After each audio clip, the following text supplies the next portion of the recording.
Assalamualaikum warahmatullahi wabarakatuh.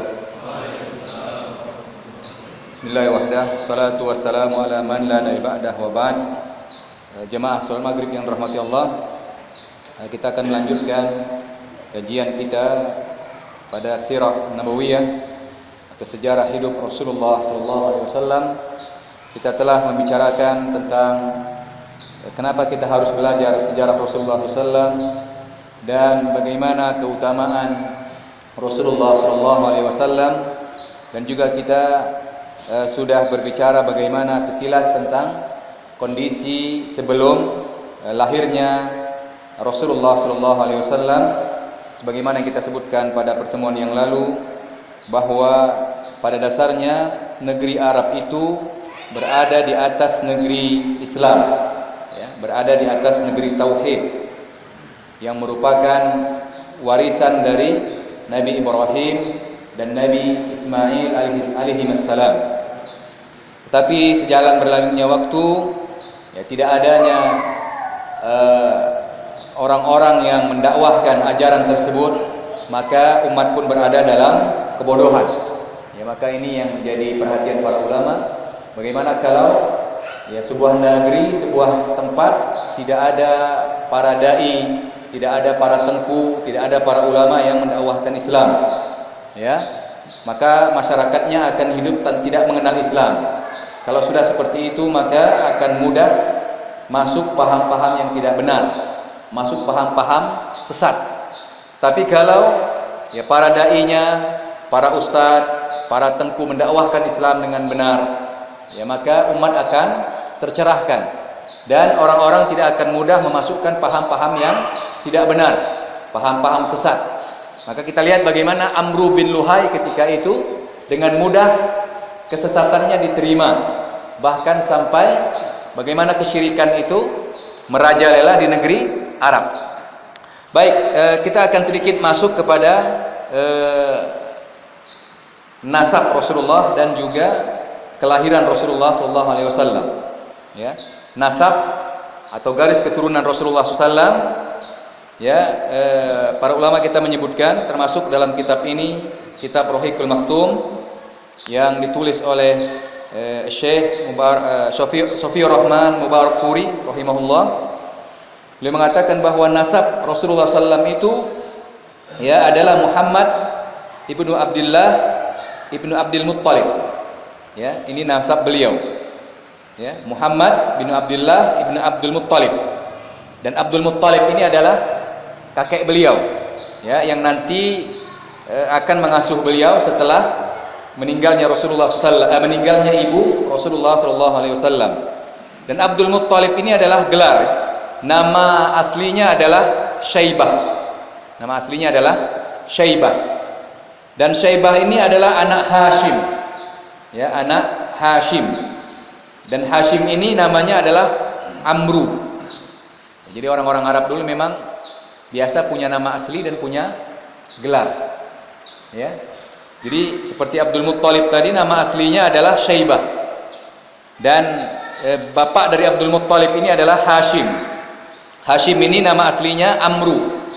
Ya, dan Hashim itu sendiri artinya adalah orang yang memotong-motong roti. Ya, karena Hashim ini mendapat tugas, bagian tugas melayani jemaah haji. Ya, apa tugasnya? Melayani jemaah haji. Apa itu tugasnya? Memberikan makanan dan memberikan minuman. Jadi jemaah ibadah haji itu adalah salah satu ibadah yang masih diwarisi oleh orang Arab ketika itu dari Nabi Ismail, ya, dan Nabi Ibrahim. Dan orang Arab ini adalah orang yang terkenal dengan kedermawanan, ya, kedermawanannya. Jadi bagi mereka orang yang datang ke Mekah itu pada musim haji, maka itu dianggap tamu bagi mereka. Karena ini adalah momen khusus, maka mereka ketika menjelang musim haji mereka akan menggalang bantuan. Galang bantuan tujuannya apa? Untuk menjamu para tamu yang akan datang untuk melaksanakan ibadah haji. Dan penanggung jawabnya adalah Hashim ini, Amru. Ya, dinamakan Hashim karena tugas kerjanya adalah membagi-bagi roti. Ya, baik. Selanjutnya Hashim ini adalah anak Abdi Manaf. Ya, dan Abdi Manaf ini namanya Al-Mughirah. Dan Al-Mughirah ini anak dari Qusay. Ya, Qusay ini juga namanya adalah Zaid. Dan Zaid ini adalah anak dari Kilab. Ya, anak dari Kilab. Ya, dan Kilab ini adalah anak Murrah, dan Murrah ini anak Ka'ab, dan Ka'ab ini anak Lu'ay, dan Lu'ay ini adalah anak dari Ghalib bin Fihr. Ya, dan Ghalib bin Fihr ini adalah yang bergelar Quraisy. Ya, jadi Ghalib bin Fihr ini yang bergelar wa huwal mulaqab bi Quraisy. Jadi Quraisy itu adalah nama dari kakek Rasulullah sallallahu alaihi wasallam. Ya, namanya adalah Ghalib bin Fihr yang digelari dengan Quraisy. Maka kepada Ghalib bin Fihr yang bergelar Quraisy inilah dinasabkan salah satu suku dari suku Arab, yaitu suku Quraisy. Ya, jadi Quraisy ini nama gelar dari Ghalib bin Fihr. Ya, dan disebutkan wa ilaihi tuntasabul qabilah. Ya, dan kepada Ghalib bin Fihr inilah dinasabkan qabilah tersebut. Jadi qabilah Quraisy itu berasal dari gelar kakek Nabi Ghalib bin Fihr. Ya. Dan Ghalib bin Fihr atau Quraisy ini anak dari Malik bin Nadhr. Ya. Dan Malik bin Nadhr ini namanya Qais bin Kinanah bin Khuzaimah bin Mudrikah. Ya. Dan Mudrikah ini juga namanya Amir. Dan Amir ini anak dari Ilyas bin Mudhar bin Nazar bin Ma'ad bin Adnan. Ya, dan dari Adnan ini nanti sampai kepada panjang sekali ya, Ismail dan Ibrahim, setelah itu sampai kepada Nabi Adam alaihissalam. Ya, jadi ada jelas nasab Rasulullah sallallahu alaihi wasallam. Ya, jadi Rasulullah ini ya tentunya kalau kita tarik garis ke atasnya dari Nabi Adam, dan dia merupakan dari keturunan Nabi Ibrahim, dari Nabi Ismail. Ya, maka nanti orang Arab itu ya, jadi mereka adalah keturunan dari Nabi Ismail. Dan Nabi Ismail dengan Nabi Ibrahim ini adalah diantara Nabi yang sangat-sangat ya getol, sangat rajin untuk mendakwahkan Islam. Ya, maka seperti yang disebutkan tadi bahwa pada dasarnya negeri Arab itu berada di atas negara Islam, negara tauhid, bukan negeri apa? Syirik. Ya, bukan negeri syirik. Baik, selanjutnya ya, kita akan bicara tentang kelahiran Rasulullah sallallahu alaihi wasallam. Wulida Sayyidul Mursalin bi Sya'bi Bani Hashim bi Makkah. Ya, Nabi Ibrahim itu Nabi Muhammad itu Sayyidul Mursalin, para pemimpin para rasul sallallahu alaihi wasallam, dilahirkan di Sya'bi Bani Hashim. Di perkampungan Bani Hashim. Ya, di Makkah. Di Makkah. Jadi Rasulullah SAW ini dilahirkan di Makkah, di perkampungan Bani Hashim. Fi sobihah yaumul itsnain at-tasi' min syahri Rabiul Awal. Pada hari apa dilahirkan? Dilahirkan pada hari Senin. Ya, Rasulullah dilahirkan pada hari Senin at-tasi' min syahri Rabiul Awal. Tanggal 9 dari bulan Rabiul Awal. Ya. Rasulullah dilahirkan pada hari Senin tanggal 9 dari Rabiul Awal. Ada yang menyebutkan 12 Rabiul Awal. Ya, ada perbedaan pendapat.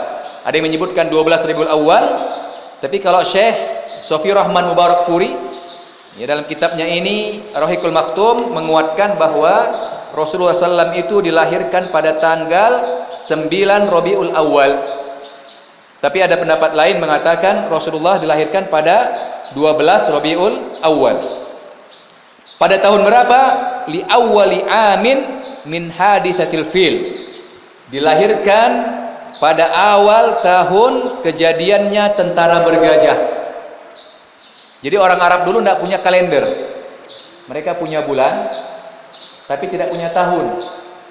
Makanya biasanya tahunnya itu dikaitkan dengan peristiwa-peristiwa besar.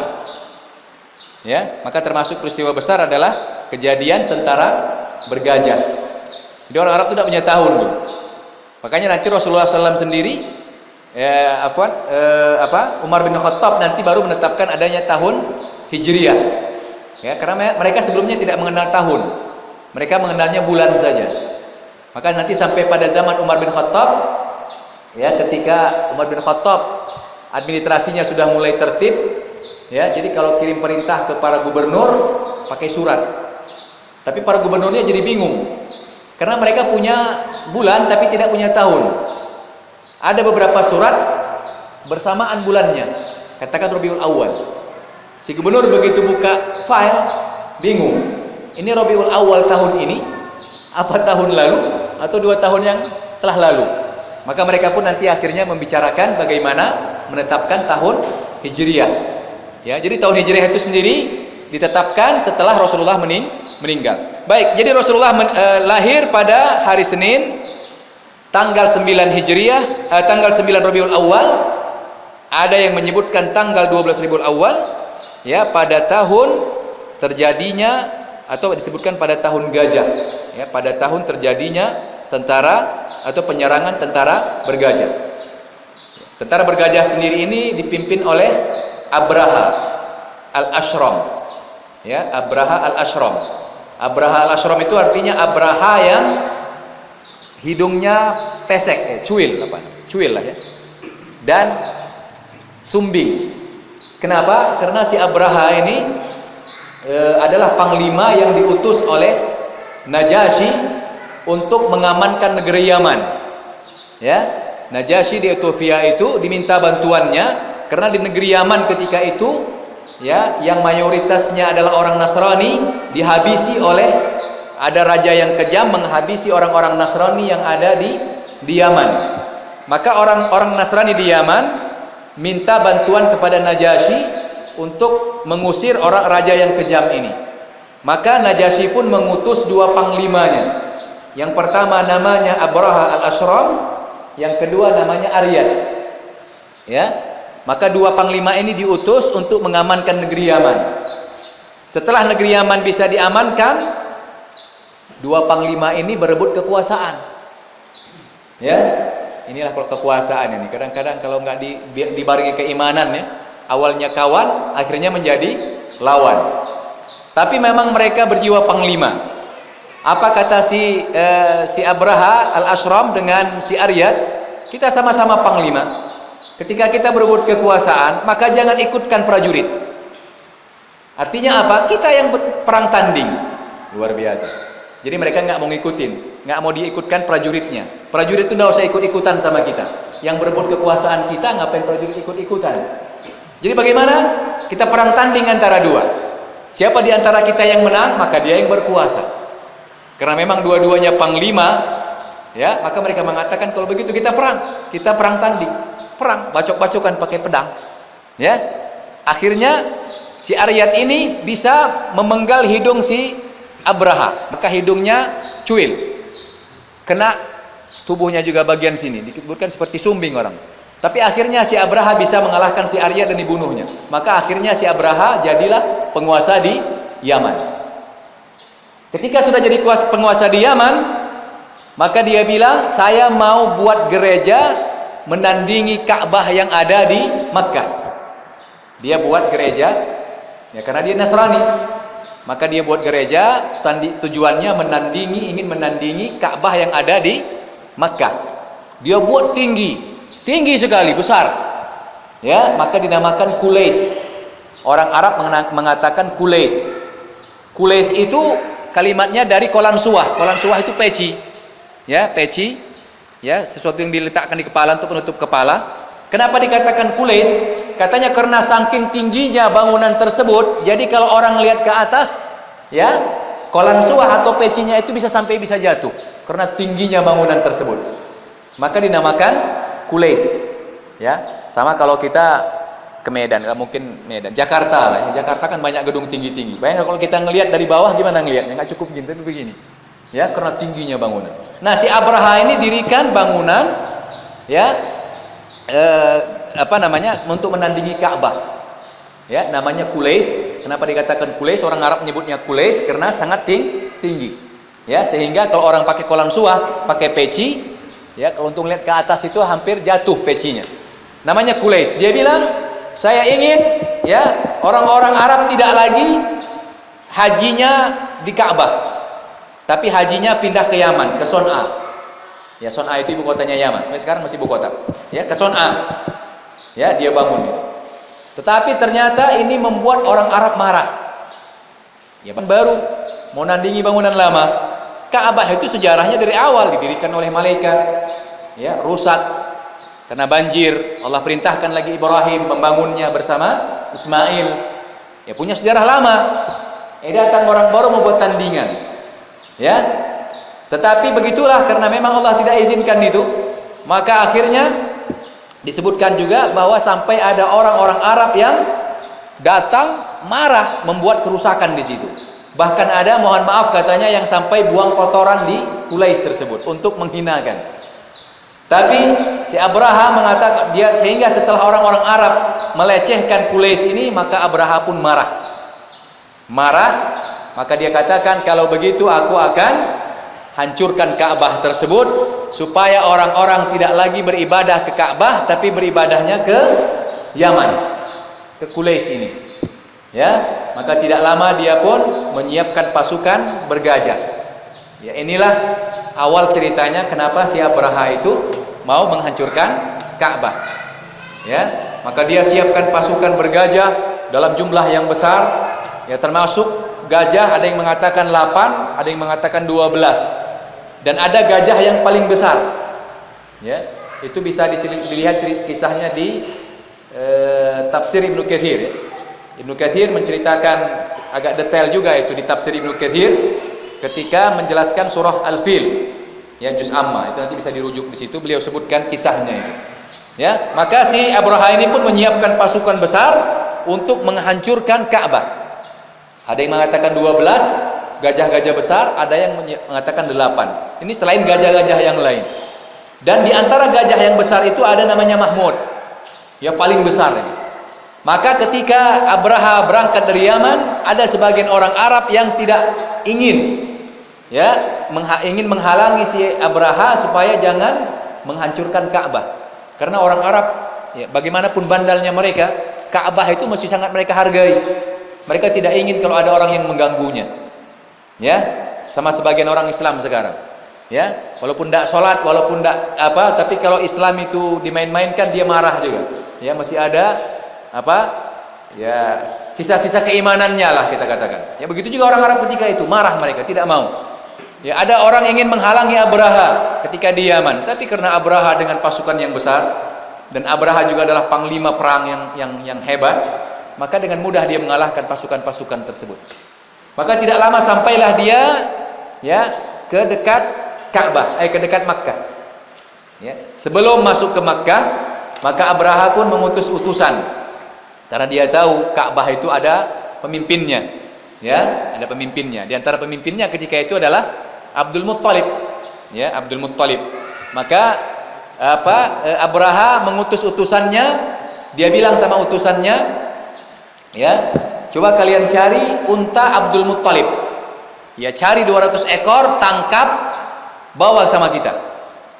Ya, maka dia utus utusan, dan utusan ini pun ya mencari dan menangkap unta Abdul Muttalib. Karena Abdul Muttalib ini pemimpin dan juga orang kaya. Untanya banyak.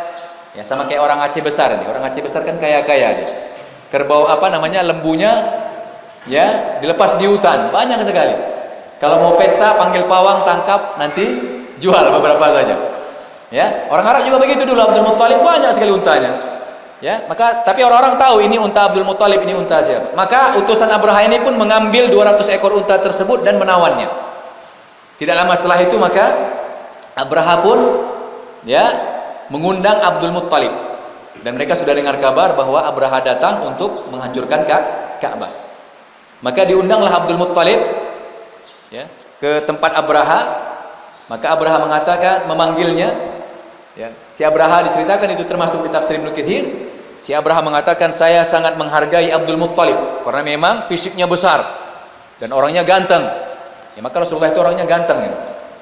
Ya, maka tidak heran kalau istri-istrinya itu cemburu kalau Rasulullah terlambat ke rumah. Ya, orangnya ganteng, wangi, bersih. Ya. Jadi setelah diundang ke tempat si Abraha ini, Abdul Muttalib nanya, "Mana unta saya? Kenapa Anda tahan?" Maka si Abraha bilang, tadinya saya menghormati Anda. Saya pikir Anda datang kemari untuk menahan saya supaya tidak menghancurkan Ka'bah. Ternyata Anda ngurusin unta dan tidak ngurusin Ka'bah. Ya. Maka Abdul Muttalib, ya dia sadar dengan kemampuan orang Arab yang ketika itu, ya. Orang Arab ketika itu tidak punya kekuatan yang hebat dibanding Abraha dengan pasukannya yang bergajah itu. Maka Abdul Muttalib mengatakan, unta itu punya saya, kembalikan. Adapun Ka'bah itu dia punya Tuhan yang akan melindunginya. Ya, maka kembalikan unta saya. Adapun Anda menghancurkan Ka'bah, Anda berurusan dengan Tuhan Ka'bah tersebut. Abdul Muttalib sadar nggak bisa menghadapi si Abraha. Maka kalau begitu kata Abraha, kalau begitu aku akan hancurkan Ka'bah. Ada juga versi lain yang menyebutkan bahwa ada beberapa tokoh Arab datang, ya, mereka menawarkan kepada Abraha, kami akan bayar berapapun Anda inginkan, yang penting Anda jangan hancurkan Ka'bah. Tetapi Abraha sudah terlanjur marah sama orang Arab, ya, karena dia ingin supaya orang beribadah ke Quraisy tadi, tapi tidak ada yang mau, bahkan sampai ada yang buang hajat di situ. Maka Abraha marah, ya, tidak lagi bisa ada yang menahan amarahnya. Dikasih harta pun tidak mau, saya akan hancurkan Ka'bah. Maka Abdul Muttalib melihat si Abraha kekeh ingin terus menghancurkan Ka'bah, maka si Abdul Muttalib kembali mengumumkan sama orang-orang Quraisy, Abraha akan datang, dia akan menghancurkan Ka'bah. Maka berlindunglah kalian. Kita lihat apa yang akan diperbuat oleh Rabbul Ka'bah kepada Abraha. Ya. Jadi Abdul Muttalib, ya, dia ketika itu juga sampai disebutkan dia berkata memegang pintu Ka'bah dan mengatakan, inilah kemampuan kami ya Allah, ya Rabb, melindungi Ka'bah, adapun yang lain kami tidak mampu melakukannya. Maka Abraha pun, ya, pagi-pagi mulai menggerakkan ya pasukannya. Tetapi mulai terjadi keanehan. Apa itu? Gajah terbesarnya yang bernama Mahmud itu, yang merupakan pimpinan gajah yang lain, ternyata tidak mau bergerak untuk menuju Ka'bah. Ya, orang pasukannya sudah mulai panik. Ini kenapa si Mahmud tidak mau bergerak untuk menghancurkan Ka'bah? Ya, para ulama kita mengatakan begitulah kemampuan Allah tabaraka wa taala. Pasukan sudah disiapkan, tapi ternyata Allah yang mampu melakukan segala-galanya. Si Mahmud tidak mau digerakkan. Gajah yang bernama Mahmud itu tidak mau digerakkan. Ya? Kalau digerakkan ke belakang mau, gerakkan ke kanan mau dia, ke kiri mau. Tapi begitu digerakkan ke depan untuk masuk ke Ka'bah, nggak mau dia. Maka pasukannya bilang, kalau gitu kita tipu si Mahmud, kita bawa ke belakang, terus kita putar. Ternyata dibawa ke belakang, begitu diputar nggak mau lagi, diam lagi dia. Ya, akhirnya mereka pun menggerakkan pasukan yang lain. Maka tidak lama, ya, Allah tabaraka wa taala, yang mampu melakukan segala-galanya, mengutus pasukan yang bernama burung ababil. Ya, sebagian ulama menyebutkan ababil ini bukan nama burung, tapi ababil itu dalam bahasa Arab adalah kelompok burung. Ya, kelompok burung atau sekelompok burung yang Allah utus untuk apa? Untuk menghancurkan Abraha dan pasukannya. Apa yang mereka bawa? Termasuk di tafsir Ibnu Katsir disebutkan, burung-burung itu membawa 3 batu. Batu sebesar ukuran kacang. Ya, ada yang menyebutkan kacang tanah, ada yang menyebutkan kacang kedelai. Berarti nggak terlalu besar batunya. Ya, batunya itu 3. Ya, 2 dia bawa di kakinya, 1 di paruhnya. Itulah yang dijatuhkan oleh batu-batu tersebut ke tentara bergajah tersebut. Ya, maka disebutkan di situ, faja'alahum ka'asfin ma'kul. Kami jadikan mereka seperti daun yang kering, kerontang, atau seperti daun yang terbakar. Ya.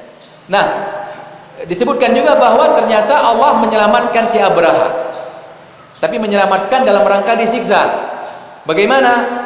Abraha itu terkena batu-batu tersebut dan ujung-ujung jarinya itu, ya, pada putus. Jadi sehingga Abraha ini bisa selamat kembali ke Yaman. Ada sebagian tentaranya mati, tapi Abraha ini bisa selamat ke Yaman, tapi memang disiksa oleh Allah. Sampai di Yaman dia pun mati. Ya, ini kisah singkat dari kejadian, ya, tentara bergajah ini.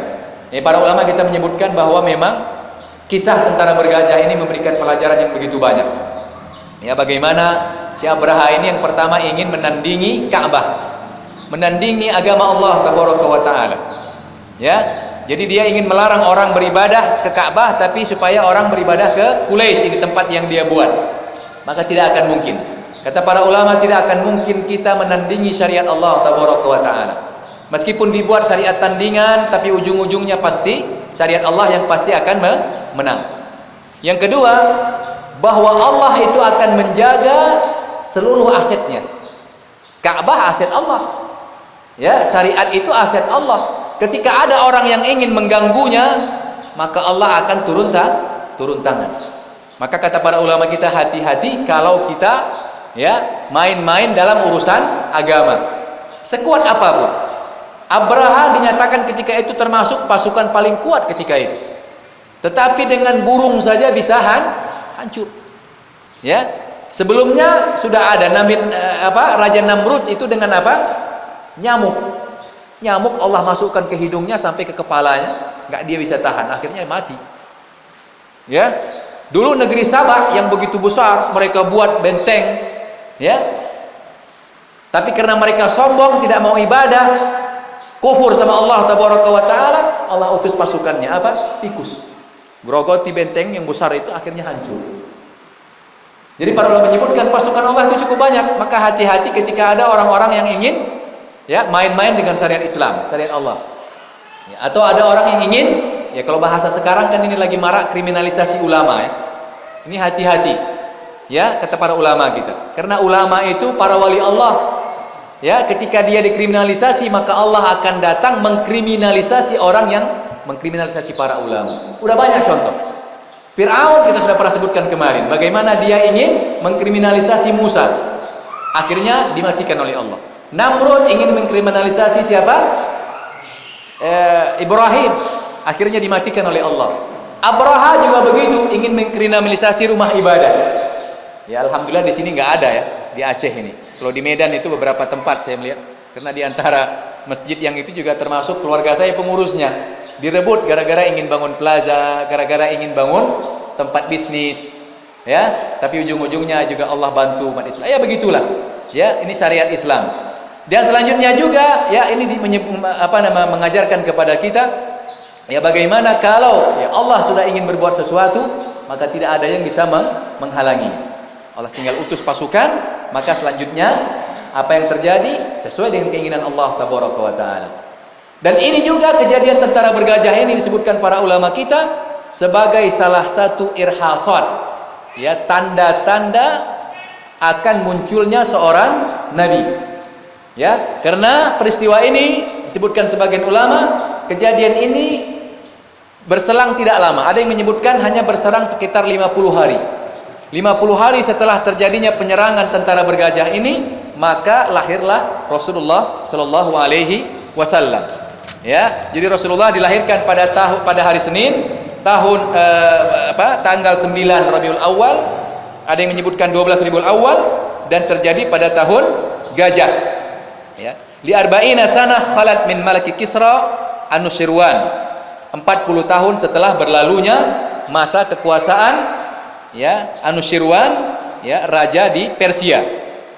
Yuwafiq dzalika al-20 atau al-thani wal 20 min syahri Abril sanah 571. Ya, dan bertepatan dengan tahun Masehi sekitar tanggal 20 atau 22 ya April 571 Masehi. Ya, ini tahun kelahiran Rasulullah sallallahu alaihi wasallam. Ya, hari Senin 9 Rabiul Awal atau 12 Rabiul Awal tahun Gajah, atau kalau tahun Masehinya tanggal 20 atau 22 April 571 Masehi. Ya. Baik, ini sekilas tentang tanggal kelahiran Rasulullah sallallahu alaihi wasallam. Ya, mungkin kita cukupkan demikian dulu. Kalau ada yang ingin didiskusikan, kita persilahkan. Ada waktu sekitar 10 menit. Saya persilahkan. Assalamualaikum warahmatullahi wabarakatuh. Air Zam-Zam. Oh iya. Air Zam-Zam dulu pernah ditutup. Ya. Dan dibuka oleh Abdul Muttalib. Ya, Abdul Muttalib betul. Kenapa air Zam-Zam itu ditimbun? Apa alasannya? Iya, baik. Yang pertama bahwa ya tadi sebelum itu ada kisah ya sebenarnya banyak beberapa kisah yang lain, tapi saya ingin masuk terus. Tadi bahwa memang sebelumnya bahwa air Zam-Zam itu sempat tertutup wallahu alam karena memang seiring dengan berlalunya waktu ya. Karena air Zam-Zam itu terjadi pada masa pada Nabi Ismail. Ya, sementara antara Nabi Ismail dengan Nabi Muhammad itu jarak yang cukup panjang. Ya, jarak yang cukup panjang. Ya, maka wallahu alam sejauh yang saya ketahui adalah karena memang kondisi ya ketika itu sehingga memang tertutup dan akhirnya nanti ya kembali digali oleh Abdul Muttalib. Ya, sebelum ini sebelum lahirnya Rasulullah, bahkan ketika itu belum lahir lagi orang tuanya Rasulullah, Abdullah. Ya, Abdul Muttalib itu tidur di sekitaran Ka'bah, maka dia bermimpi ya untuk diperintahkan untuk menggali kembali air Zam-Zam. Ya, maka akhirnya Abdul Muttalib pun menggalinya kembali.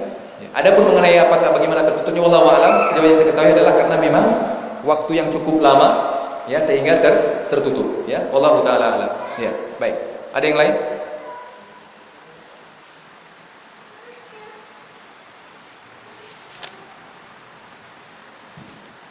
Satu lagi Ustaz. Ya. Ketika Nabi Adam diturunkan di dunia, apakah Nabi Adam sama Siti Hawa itu pas diturunkan dunia itu berbeda tempat?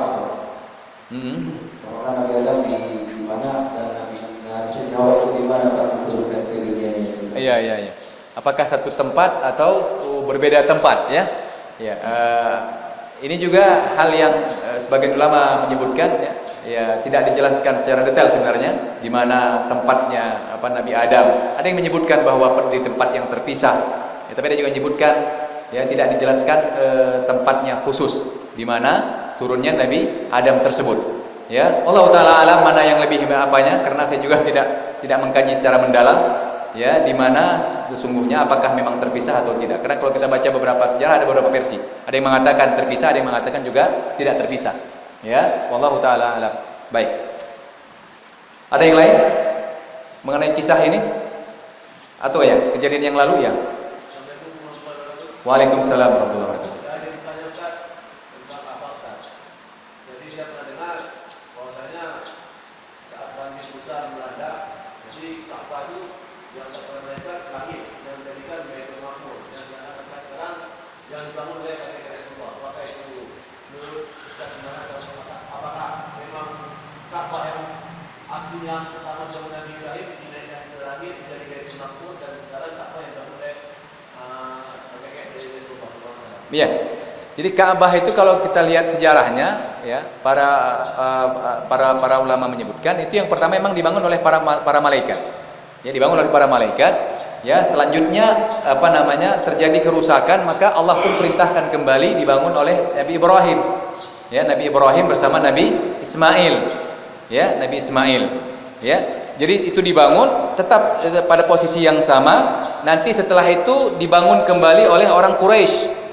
Ya, oleh orang Quraisy itu pada zaman Rasulullah SAW. Ya, jadi adapun apakah diangkat ke Baitul Ma'mur dan itu segala macamnya, ya saya belum mendapatkan riwayat seperti itu. Ya, tapi memang terjadi kerusakan, ya dibangun oleh malaikat, selanjutnya dibangun kembali oleh Nabi Ismail, Nabi Ibrahim dan Nabi Ismail, selanjutnya dibangun kembali oleh orang Quraisy. Ya, tetapi yang dibangun oleh orang Quraisy itu tidak mencukupi tetap pada bangunan dasarnya, tapi ada bagian yang tidak dibangun. Kenapa? Karena ketika orang Quraisy membangun, mereka mensyaratkan bahwa tidak boleh masuk di dalamnya uang-uang haram. Ya, tidak boleh ada uang riba, tidak ada uang kezoliman, tidak boleh hasil perzinaan. Mereka tidak mau. Ya, jadi orang Arab itu meskipun mereka dalam keadaan yang begitu kacau dulu, tetapi untuk Ka'bah itu mereka punya perhatian khusus. Ya, maka para ulama menyebutkan inilah orang-orang Quraisy dulu. Untuk bangun Ka'bah mereka tidak mau uang sembarangan. Ya, maka sangat aneh sekarang kalau ada orang terima uang untuk bangun masjid, uang haram. Bandar narkoba sumbang uang masjid diterima. Ini kacau ini. Ya, bagaimana orang Islam seperti itu? Orang Quraisy dulu yang kafir itu waktu bangun Ka'bah mereka syaratkan tidak bisa. Maka ketika uangnya tidak cukup, maka mereka ada bagian itu tidak mereka selesaikan. Itu sekarang yang melengkung seperti ini. Ya, pada dasarnya dia petak, tapi karena kondisi keuangan tidak cukup, maka mereka tidak bangun penuh. Ya, dan itu sampai sekarang ya kondisinya seperti itu. Dan itu bagian dari Ka'bah ya. Ada yang melengkung seperti ini, itu yang kita tidak boleh, kita kalau tawaf itu harus keluar begini. Ya, melengkung itu bagian dari Ka'bah. Ya, jadi nggak boleh itu kita harus keluar dari situ kalau tawaf. Ya, ini yang dibangun. Selanjutnya setelah itu maka dibangun oleh para khalifah-khalifah setelah itu. Ya, jadi intinya pertama dibangun para malaikat, selanjutnya dibangun oleh Nabi Ibrahim dan Ismail, dan selanjutnya dibangun oleh orang Quraisy. Ya, oleh orang Quraisy. Dan ketika itu memang setelah juga karena dimakan waktu ya, dan juga Ka'bah itu disebutkan bahwa memang jadi tempat apa ya? Tempat penyimpanan harta. Jadi Ka'bah itu dulu awalnya dia sangat rendah ya. Dan ketika rendah dan tidak ada atap. Ya. Jadi orang-orang penjahat-penjahat itu karena memang mereka tahu Ka'bah itu tempat yang dimuliakan. Jadi orang-orang Arab itu sebagian harta-harta yang mereka termasuk mereka sembahkan untuk patung-patung mereka itu mereka masukkan di Ka'bah itu. Jadi para penjahat kalau mau merampok mereka datang ke Ka'bah. Jadi Ka'bah itu ada yang dipukul, yang ditendang, digini segala macam lah untuk mengambil hartanya. Ya, maka Ka'bah ketika itu kondisinya sudah sangat reot lah istilahnya. Reot. Ya, maka orang Quraisy pun berkeinginan kembali membangunnya. Ya, itu tahap yang ketiga. Setelah itu tahap-tahap setelah itu dibangun oleh para khalifah. Ya, ini kisah yang saya baca, termasuk beberapa buku mungkin ditulis para ulama, itu tahapan-tahapan yang ada ketika membangun Ka'bah. Ya, wallahu taala alam. Ya. Ya.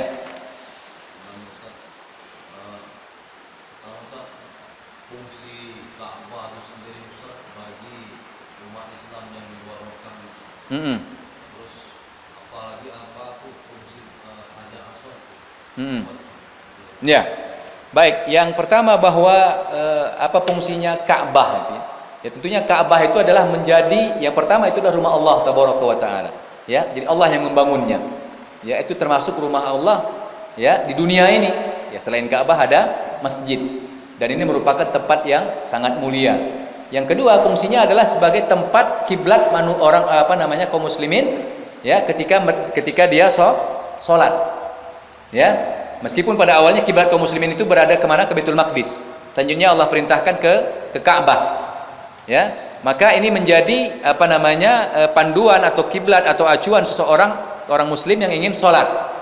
Ya, kalau dia dapat melihat Ka'bah, maka dia wajib sholat untuk mengarah ke Ka'bah tersebut. Ya, jadi kemana arah yang didapat? Makanya kalau di Ka'bah itu kan melingkar ya, kemana arah yang ke Ka'bah itu. Dan dia wajib sholat menghadap Ka'bah langsung. Ya, kalau yang jauh maka dia cukup searah saja, tidak pun mesti dia harus pastikan. Ya, karena sangat sulit. Ya, berapalah Ka'bah itu besarnya? Ya, kalau kita di Indonesia, ya paling kita memastikannya dengan ukuran alat kompas lah ya. Tapi para ulama menyebutkan juga tidak harus pasti pas. Yang penting mengarah ke sana. Ya, mengarah ke sana. Ya, itu yang diinikan. Selanjutnya, ya bagaimana Hajarul Aswad. Ya, Hajarul Aswad itu adalah ya batu yang Allah turunkan dari surga. Yang pada dasarnya itu adalah putih. Ya, tetapi kata Rasulullah, sawadahu khataya bani Adam, menjadi hitam dikarenakan dosa-dosanya anak Adam. Ya, jadi ini adalah semuanya Allah ciptakan dan Allah turunkan.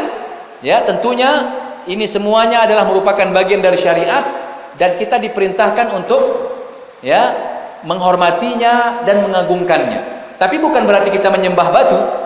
Ya, bukan menyembah petak itu, bukan, tapi kita menyembah Allah. Kenapa kita sholat menghadap Ka'bah? Bukan kita menyembah Ka'bah. Ya, apalagi menyembah Hajarul Aswad, tidak, tapi karena Allah mengarahkan kita, memerintahkan kita untuk sholat ke sana. Ya, dan yang kedua seperti Hajarul Aswad juga, seperti kata Umar. Ya, Umar bin Khattab ini termasuk orang yang paling tegas dalam urusan-urusan seperti ini. Apa kata Umar bin Khattab ketika dia tawaf dan mau mencium batu Hajarul Aswad? Apa kata Umar bin Khattab? Inilah a'lam annaka hajarun la tanfa wa la tadur. Wahai batu, kata Umar bin Khattab, aku tahu kau ini cuma batu, tidak memberikan manfaat dan tidak memberikan mudarat. Ya, laula anni ra'aitu Rasulullah SAW qabbalaka ma qabbaltuka. Kalau seandainya aku tidak melihat, ya, aku tidak pernah melihat Rasulullah menciummu, maka aku tidak akan menciummu. Ya, jadi karena memang Rasulullah diperintahkan untuk mencium Hajarul Aswad, maka kita ikutin itu saja. Ya, itu saja. Jadi Allah jadikan Ka'bah itu sebagai tempat kita tujuan kita sholat, ya sebagai kiblat kita. Kita diperintahkan untuk tawaf, begitu juga Hajarul Aswad kita disyariatkan untuk menciumnya. Ya, jadi semuanya kita lakukan dalam rangka menjalankan perintah Allah Tabaraka wa Taala. Ya, jadi tidak boleh ada keyakinan-keyakinan tertentu. Ya, bahwa Hajarul Aswad itu memberikan manfaat ini segala macam. Ya, atau ya kalau anda yang sudah pernah haji itu tidak kelihatan itu Ka'bah itu sompel-sompel gitu. Kenapa? Ada orang yang salah paham. Ya, dia anggap bahwa ada keutamaan khusus. Jadi dia apa? Dia sompelin, ditokok itu. Ya, iya sompel. Kebetulan saya berangkat 2008. Ya, saya lihat memang langsung itu sompel ini seperti ini. Iya, sompel-sompel itu. Juga saya tanya beberapa kawan-kawan yang aktif sana, kenapa kalau kiswah itu musim haji dinaikkan? Ya, karena memang orang-orang yang tidak paham itu digunting. Jadi jimat. Ya. Jadi ini juga lah kalau orang yang memang yang kita kadang-kadang kasihan dengan kondisi umat Islam yang tidak punya ilmu ya. Ke sana itu harusnya ibadah, dapat pahala, justru kadang-kadang dapatnya dosa. Karena kiswah penutup Ka'bahnya nggak dapat, mereka bawa kain putih. Ngapain? Digosok-gosok ini. Nanti bawa pulang, dipotong, dibagi-bagi. Dianggap ada keutamaan. Tidak ada keutamaan tertentu. Kita diperintahkan untuk bertawaf di situ, betul. Kita tidak boleh tawaf kecuali di situ. Tapi tidak ada keutamaan bahwa kita ambil itu, ya, ada yang meyakini jadi jimat, tidak boleh. Ya, tidak ada keutamaan itu. Termasuk Hajarul Aswad. Ya, kita diperintahkan untuk mencium. Bahkan menciumnya juga sunnah. Artinya apa? Kalau kita tidak bisa menciumnya atau untuk menciumnya kita harus menyakiti orang lain, jangan lakukan. Ya, ini kadang-kadang juga sebagian orang salah. Ya, apalagi kalau kita lihat sebagian kadang-kadang teman-teman dari Afrika itu bodon-bodonnya besar-besar ya. Saya 2008 berangkat kebetulan sama salah seorang tokoh dari Samahani sini. Ya, beliau sudah uzur. Ya, saya mendampingi beliau. Kita berusaha untuk mendekat ke Hajarul Aswad. Tapi begitu kita mendekat ternyata saya melihat bapak itu sudah tidak lagi cecah badan kakinya. Di antara orang sudah begini jalannya kan. Jadi saya bilang, Pak, kita mundur saja. Ya, kalau untuk menyelamatkan jiwa kita itu wajib, mencium Hajarul Aswad itu sunnah. Jadi untuk jangan korbankan ya untuk mendapatkan sunnah mengorbankan jiwa, itu salah itu. Atau gara-gara untuk mendapatkan sunnah tapi mengorbankan orang lain juga tidak boleh dalam Islam. Ya, tidak boleh. Ya, baik. Jadi itu seputar Ka'bah, seputar Hajarul Aswad. Intinya itu adalah benda yang Allah ciptakan, yang Allah turunkan ke bumi ini. Ya, kita diperintahkan untuk beribadah sesuai dengan aturan yang diberikan Allah. Ya, dan tidak boleh lebih dari itu karena tidak ada memberikan manfaat dan tidak akan memberikan mudarat. Ya, baik. Ada yang lain?